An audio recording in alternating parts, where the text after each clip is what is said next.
Hello అండి అందరికీ welcome back to my YouTube channel. Chicken biryani అంటే ఎంతమందికి ఇష్టమో కామెంట్ చేయండి. ఒకసారి ఇలా ట్రై చేయండి. హోటల్ కంటే చాలా టేస్టీగా ఉంటుంది.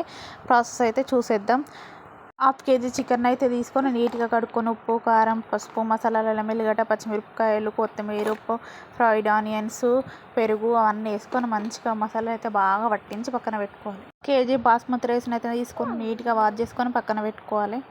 రైస్ అయితే కుక్ చేయడానికి అయితే ఒక బగోని తీసుకొని సరిపడా వాటర్ అయితే వేసుకొని బిర్యానీ ఆకు, మసాలాలు, పచ్చిమిరపకాయలు, పుదీనా, కొత్తిమీర, అల్లం వెల్లుల్లి పేస్ట్, సాల్ట్ అయితే వేసుకొని మంచిగా వాటర్ని అయితే బాయిల్ చేసుకోవాలి. బాస్మతి రైస్ని వేసుకొని ఒక 70% వరకు కుక్ చేసుకొని తీసి పక్కన పెట్టుకోవాలి. బిర్యానీ అయితే దమ్ పెట్టడానికి బిర్యానీ పాత్రను అయితే తీసుకొని అడుగున కొంచెం అయితే ఆయిల్ అయితే అప్లై చేసుకొని చికెన్ అయితే మ్యారినేట్ చేసుకునేది అయితే వేసుకోవాలి. చికెన్పై ఉడికించిన రైస్ని అయితే వేసుకొని పైన అయితే పుదీనా, కస్తూరి మేతి, కొత్తిమీర అయితే వేసుకొని ఒక 20 నిమిషాలు దమ్ పెట్టుకుంటే ఎంతో టేస్టీకరమైన హోటల్ స్టైల్ దమ్ బిర్యానీ అయితే రెడీ. ప్లీజ్ సబ్స్క్రైబ్ చేసుకోవచ్చు కదా.